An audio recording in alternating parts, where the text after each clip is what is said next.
शिव पार्वती और नंदी की निष्ठा। क्या आपको पता है, जब कोई भी भक्त शिवलिंग के दर्शन करते हैं तो पहले नंदी के कान में अपनी मनोकामना क्यों कहते हैं? एक समय की बात है, एक महान ऋषि थे जिनका नाम शिलाद था।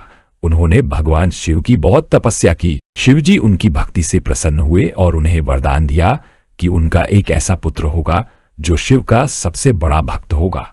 और इस तरह नंदी का जन्म हुआ। नंदी बचपन से ही भगवान शिव के प्रति अटूट भक्ति रखते थे।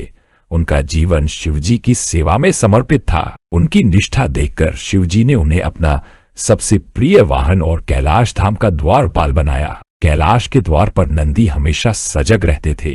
कोई भी भक्त जब शिवजी से मिलने आता तो पहले नंदी से अनुमति लेता। उनकी यह सेवा इतनी महत्वपूर्ण थी कि शिव मंदिरों में आज भी नंदी की मूर्ति शिवलिंग के ठीक सामने स्थापित होती है। एक दिन भगवान शिव और माता पार्वती कैलाश पर आपस में बातें कर रहे थे।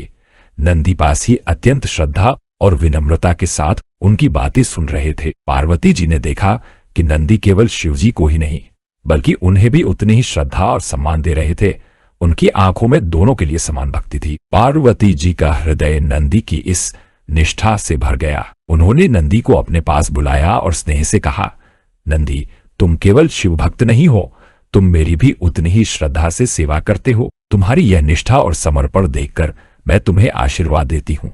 पार्वती जी ने कहा कि तुम्हारी पूजा शिवजी की पूजा के समान ही फलदायी होगी। माता पार्वती के इस आशीर्वाद के कारण ही आज भी जब भक्त शिवलिंग के दर्शन करते हैं तो पहले नंदी के कान में अपनी मनोकामना कहते हैं। ऐसा माना जाता है कि नंदी वह संदेश सीधे भगवान शिव तक पहुंचाते हैं। यह कथा हमें सिखाती है कि सच्चा भक्त वही है जो ईश्वर के साथ साथ उनकी शक्ति माता पार्वती का भी उतना ही सम्मान करे। भक्ति में निष्ठा, विनम्रता और समर्पण का महत्व सबसे ऊपर है। नंदी का आदर करने से शिव और पार्वती दोनों की कृपा प्राप्त होती है।